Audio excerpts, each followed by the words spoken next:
सूर्य की आराधना का सबसे बड़ा पर्व, प्रकृति उपासना का सबसे बड़ा पर्व। क्या है छठ पूजा का विधान? कैसे होती है सूर्योपासना? सूर्य पूजा की क्या है मान्यता? छठ पूजा पर कब, क्यों और कैसे? सूर्य और प्रकृति का पर्व छठ बेहद अद्भुत है। इसकी खासियत है, इस पर्व पर हम जिसकी पूजा करते हैं वो साक्षात होते हैं। छठ शब्द षष्ठी का अपभ्रंश है। षष्ठी से याद आया, हमारे देश में जब किसी के यहाँ बच्चा जन्म लेता है तो उसकी छठी मनाई जाती है। ऐसे में छठ बेहद खास हो जाता है। छठ सूर्योपासना और छठी माता की उपासना का पर्व है। उत्तर भारत का खास त्योहार है। छठ की शुरुआत कैसे होती है और कैसे इसे मनाते हैं, हम आपको बताने जा रहे हैं। सूर्य को देवता मानकर उनकी आराधना इस पर्व के अंतर्गत की जाती है। ये व्रत कठिन व्रतों में से एक माना जाता है और आस्था का एक ऐसा पर्व भी माना जाता है जिसमें मूर्ति पूजा शामिल नहीं है। कार्तिक मास की शुक्ल पक्ष की चतुर्थी तिथि पर नहाए खाए के साथ छठ महापर्व की शुरुआत हो चुकी है। नहाए खाए छठ पूजा के प्रारंभ होने का संकेत तो है ही, साथ ही प्रतीक है शांति और तपस्या का भी।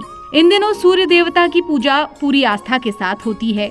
भगवान आदित्य की उपासना में सूर्योदय और सूर्यास्त के समय व्रतियों के घाट में खड़े होकर अर्घ्य देने की परंपरा है। नहाए खाए के बाद खरना होता है और ये छठ पूजा के दूसरे दिन का होता है।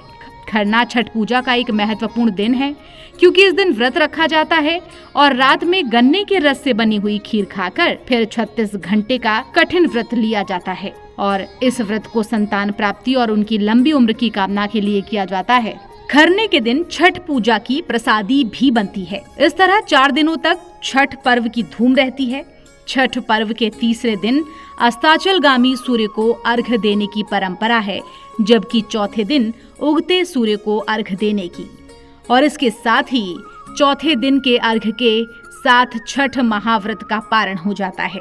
इस दौरान व्रती महिला पुरुष कई नियमों का पालन करते हैं, वो भी जानेंगे, लेकिन उससे पहले जानते हैं कि आपको इस व्रत से जुड़ी हुई सामग्री क्या क्या लेनी है। बांस की टोकरी या सूप, दूध, ठेकुआ, जल, पत्ते लगे गन्ने, पानी वाला नारियल, चावल, सिंदूर, दीपक, धूप, अदरक का हरा पौधा, हल्दी, मूली, मीठा नींबू, शरीफा, केला, नाशपाती, शकरकंद, सुथनी, अगरबत्ती, धूप बत्ती, कपूर, मिठाई, गुड़, चावल का आटा, गेहूं, पान, सुपारी, शहद, कुमकुम और चंदन यथाशक्ति।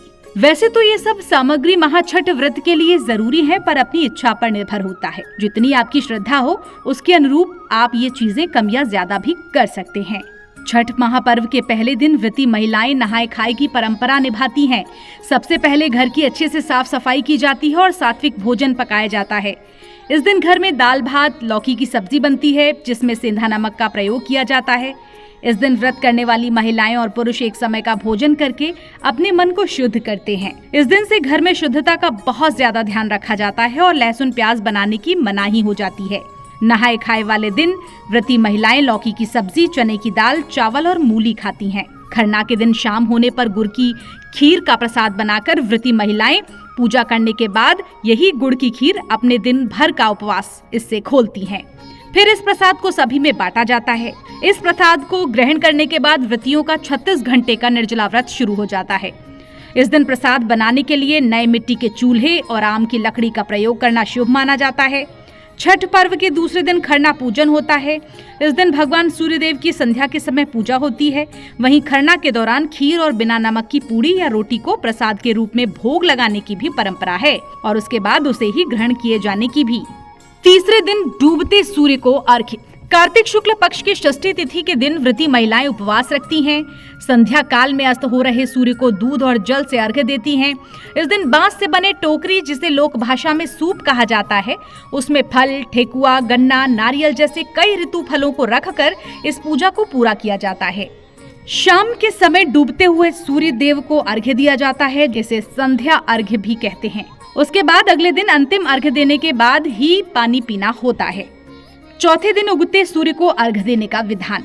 छठ पर्व के आखिर दिन अल सुबह उगते हुए सूर्य की पूजा होती है। यही वजह है कि सब लोग अंधेरे में ही घाटों पर पहुंच जाते हैं। जिसको जितनी जगह घाटों पर मिलती है वो वहीं से पूजा विधि पूरी कर लेता है। इस दिन भी एक और अनंत काल से ही ये आस्था उमड़ती आ रही है। 36 घंटों से बिना अन्न जल ग्रहण किया शरीर कमर तक पानी में घिरा होता है। व्रती घंटों जल में रहकर सूर्यदेव की प्रतीक्षा करते हैं, क्योंकि इन दिनों सूर्यदेव की उपस्थिति भी थोड़ा समय लेकर ही होती है। लेकिन सूर्यदेव भी अपने भक्तों को इंतजार नहीं कराते, वो किरणों के रथ पर सवार होकर चले आते हैं। जिस वक्त सूर्यदेव के दर्शन होते हैं उस वक्त ये क्षण भावनाओं से भरे होते हैं। इस व्रत को लेकर हर व्रती की एक कहानी होती है कि किस तरह से व्रती ने डे 1 से ये व्रत शुरू किया। वो इस व्रत से कोई भौतिक सुख नहीं मांगते, बल्कि सूर्यदेव के प्रति अपनी श्रद्धा को अर्पित करने के लिए घाटों पर पहुंचते हैं। घाटों पर व्रतियों की आस्था के आगे अंधेरा हार जाता है और प्रकाश लिए सूरज की किरणें धरती पर पड़ती हैं।